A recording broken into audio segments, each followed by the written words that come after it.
Bismillahirrahmanirrahim. Assalamualaikum warahmatullahi wabarakatuh. Alhamdulillahirabbil alamin. Alhamdulillahilladzi arsala rasulahu bil huda wa dinil haq liyudhhirahu 'ala dini kulli wa kafa billahi syahida. Asyhadu an la ilaha illallah wahdahu la syarikalah wa asyhadu anna Muhammadan abduhu wa rasuluh. Amma ba'du. Puji syukur kita panjatkan kehadirat Allah Subhanahu wa taala yang pada hari ini kita masih diberi nikmat Allah Subhanahu wa taala, yaitu nikmat kesehatan, nikmat iman, nikmat Islam, dan juga nikmat-nikmat lainnya. Salat dan salam senantiasa tercurah terlimpah mengalir abadi kepada junjungan kita Nabi Muhammad Rasulullah Shallallahu Alaihi Wasallam. Karena berkat beliaulah kita sekarang mempunyai tuntunan hidup yang jelas, kita mempunyai pegangan yang jelas dalam mengarungi hidup di dunia hingga nanti di akhirat. Tentu saja salat ini kita sampaikan kepada keluarganya juga, kepada para sahabatnya, para tabi'innya, hingga kepada kita, para umatnya, yang senantiasa beribadah, mencontoh, berjuang, menegakkan apa yang telah beliau tegakkan di sejarah sebelumnya. Para sahabat pelajar LDA yang dirahmati Allah Subhanahu wa taala, pada video kali ini saya akan kita coba mereview ada apa sih di dalam peristiwa Isra dan Mi'raj.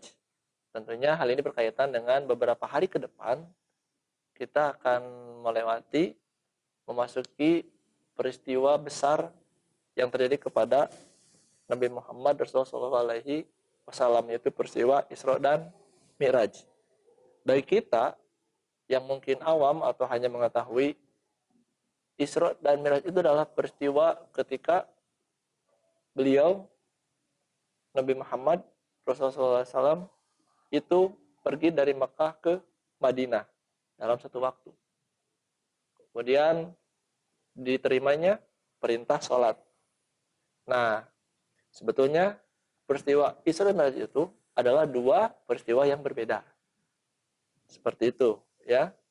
Apa perbedaannya? Isra itu adalah perjalanan Nabi Muhammad Rasulullah SAW dari Mekah ke Madinah, Yerusalem. Ya.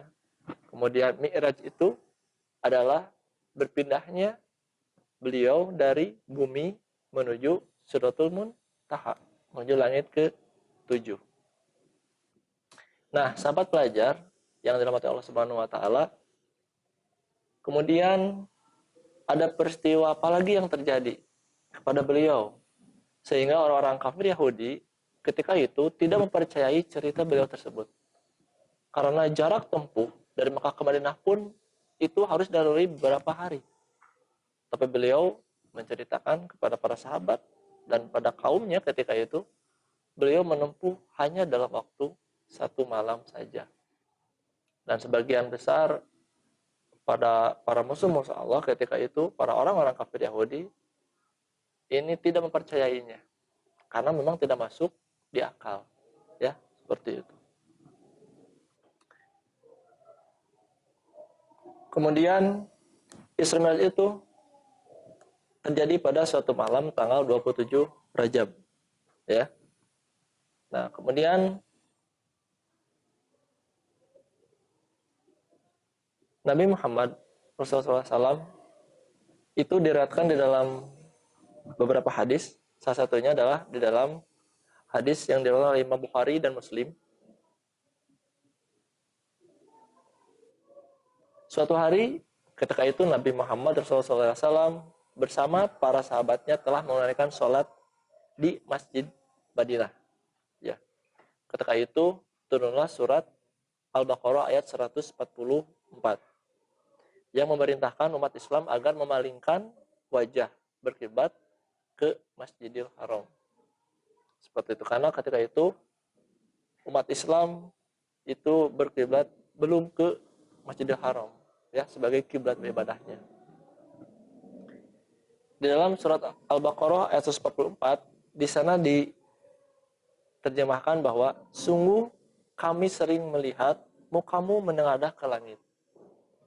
Maka sungguh kami akan memalingkan kamu ke kiblat yang kamu sukai.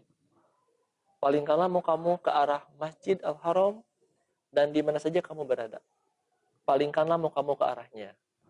Dan sesungguhnya orang-orang Yahudi dan Injil memang mengetahui bahwa berpaling ke Masjidil Haram itu adalah benar dari Tuhannya. Dan Allah sekali-kali tidak lengah dari apa yang mereka kerjakan. Nah, sebetulnya di dalam surat Al-Baqarah ini, Allah menceritakan bahwa orang-orang Yahudi dan yang memegang mempercayai kitab Injil ketika itu mengetahui bahwa kita itu beribadah itu harus menghadap ke Masjidil Haram. Tapi mereka tidak mengikuti apa yang mereka percaya itu. Seperti itu. Nah, kemudian saat perjalanan di dalam Isra Mi'raj itu,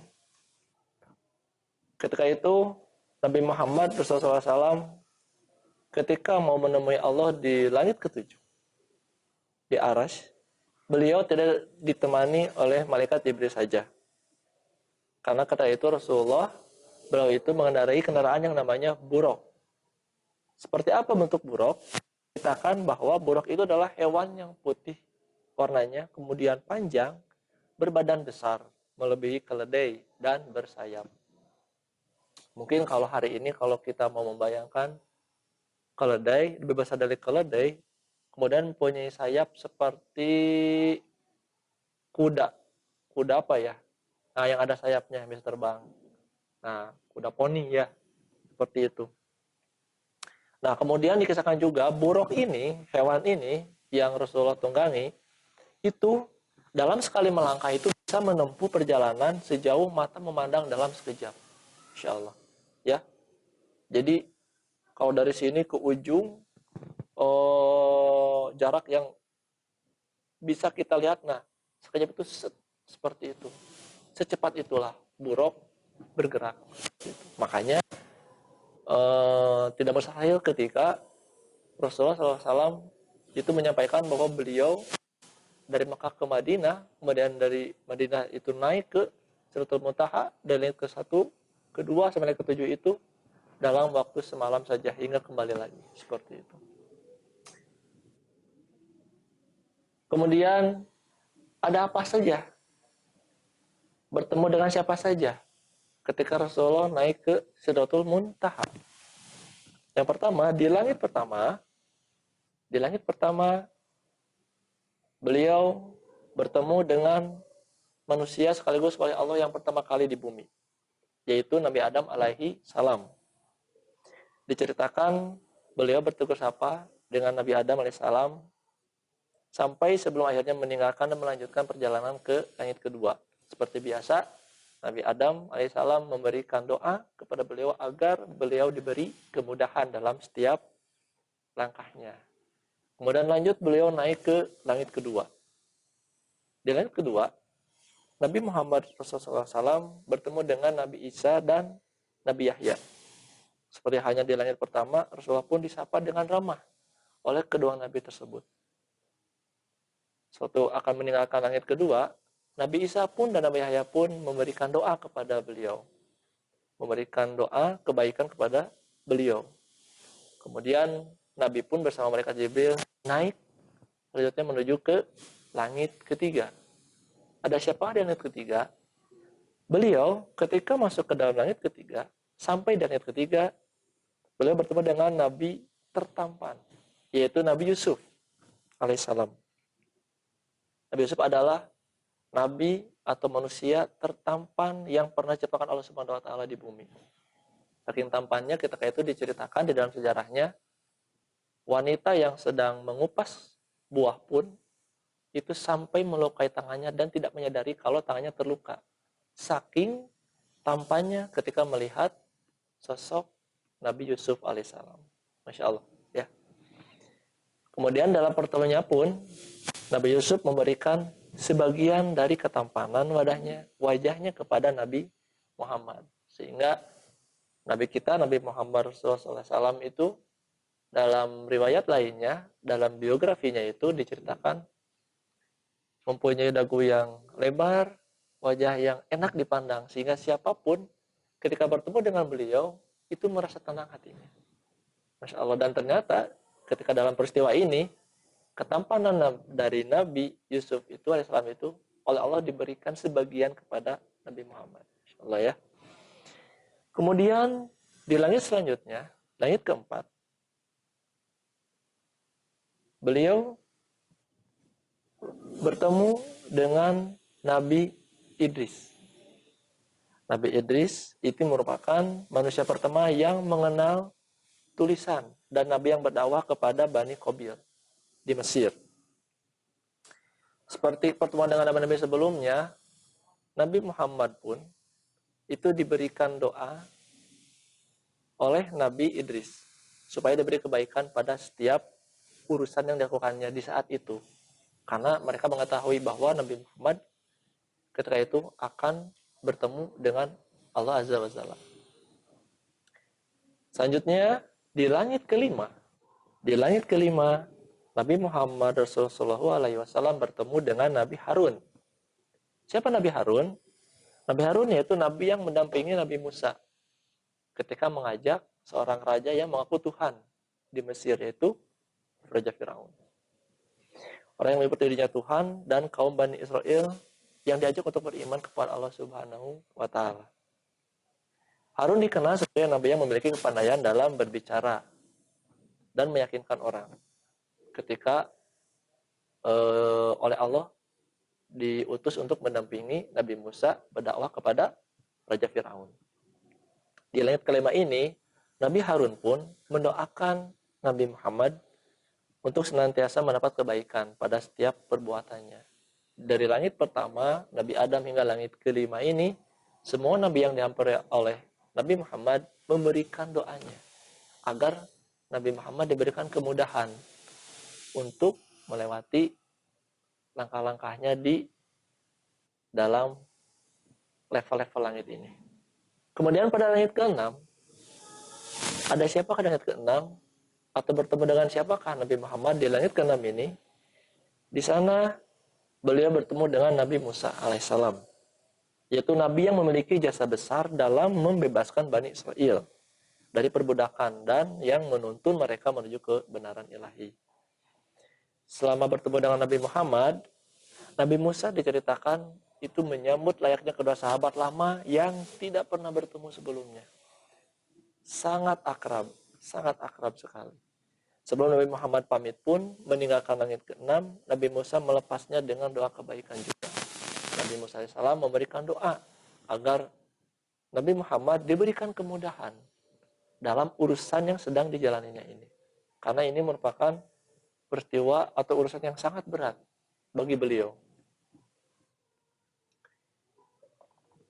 Lalu perjalanan terakhir, Nabi Muhammad itu naik lagi ke langit ke-7. Di langit ke-7,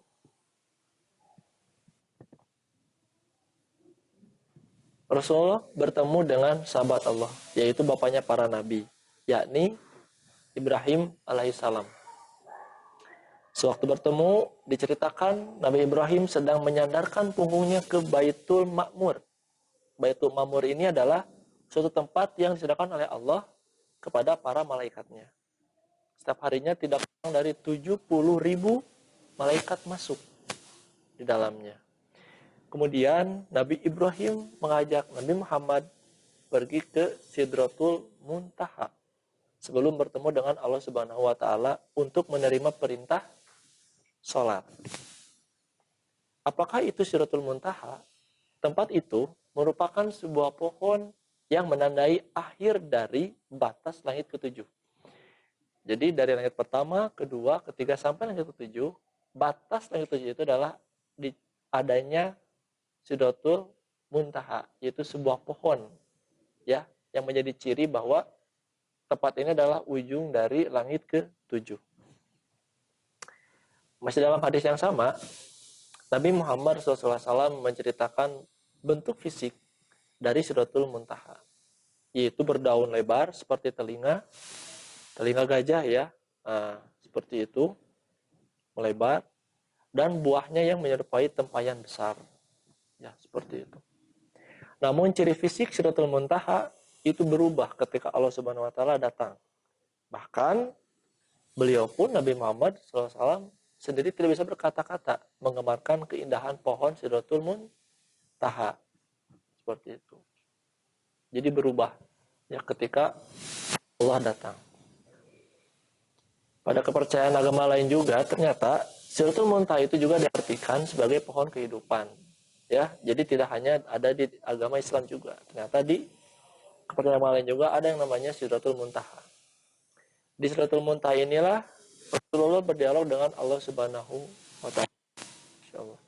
Untuk menerima perintah wajib sholat 5 waktu dalam hari. Disinilah terjadi negosiasi yang dilakukan oleh Nabi kita, Nabi Muhammad, kepada Allah Subhanahu wa taala ketika Allah memberikan perintah ibadah sholat 5 kali dalam sehari. Tentunya apa sih yang dinego adalah jumlah rakaat sholatnya. Di hadapan Allah Subhanahu wa taala diceritakan Rasulullah SAW mendapat perintah sholat dengan mewajibkan sholat 50 waktu kepada beliau dan kepada umatnya. Setelah menerima perintah tersebut, Rasulullah SAW kembali ke bawah dan bertemu dengan Nabi Musa di langit ke-6. Kemudian Nabi Musa menyarankan kepada Nabi Muhammad untuk meminta keringanan. Kalau kita bayangkan Nabi Musa ini mengetahui kemampuan umat Nabi Muhammad kelak ketika jika melaksanakan perintah 50 rakaat dalam satu hari ini. Itu. Oleh karena itu, Nabi Musa memberikan saran kepada Nabi Muhammad SAW untuk meminta keringanan kepada Allah. Dan jumlahnya dikurangi. Tidak 50 rakaat per hari. Kemudian, setelah 3 kali menghadap Allah Subhanahu wa taala, Nabi Muhammad pun akhirnya diberi keringanan oleh Allah Subhanahu wa taala untuk melaksanakan sholat 5 waktu. Yang tentunya kita laksanakan. Dari 50 diturunkan menjadi subuh 2 rakaat, zuhur 4, asar 4, maghrib 3, dan isya 4 rakaat. Dan tentunya kita harus bersyukur dan kita harus berterima kasih kepada Nabi kita. Saking cintanya beliau, maka beliau pun mau memberikan keringanan untuk perintah sholat ini. Andai kata perintah sholat ini tidak dimintai keringanan, maka pada hari ini mungkin kita akan melaksanakan sholat 5 waktu itu dengan 50 rakaat. Kita bisa bayangkan mungkin aktivitasnya bagaimana, pembagiannya bagaimana, seperti itu. Dan alhamdulillah pada hari ini ternyata sholat yang kita laksanakan ini adalah hasil dari apa yang telah Rasulullah SAW negosiasikan dengan Allah Subhanahu wa taala.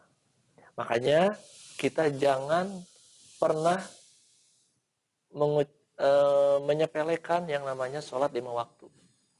Setelah kita mengetahui bagaimana sholat 5 waktu ini diberikan Allah Subhanahu wa taala, tentunya kita harus bersemangat. Karena sholat 5 waktu ini sudah diringankan untuk kita. Sahabat pelajar yang dirahmati Allah Subhanahu wa taala, apa kesimpulan dapat kita ambil dari kisah Isra Mi'raj ini adalah tentunya kita harus benar-benar meyakini dan melaksanakan salah satu perintah Allah ini. Perintah sholat 5 waktu. Karena perintah sholat 5 waktu ini benar-benar didapat sesuatu yang mudah. Ya, keringanan, kemudian kemudahan yang kita bisa terima pada hari ini untuk melaksanakan waktu, tentunya harus kita syukuri. Cara apa? Dengan cara kita melaksanakan sholat 5 waktu ini tanpa terlewat sedikit, tanpa terlewat satupun. Ya, apalagi adalah sholat wajib, sholat fardu.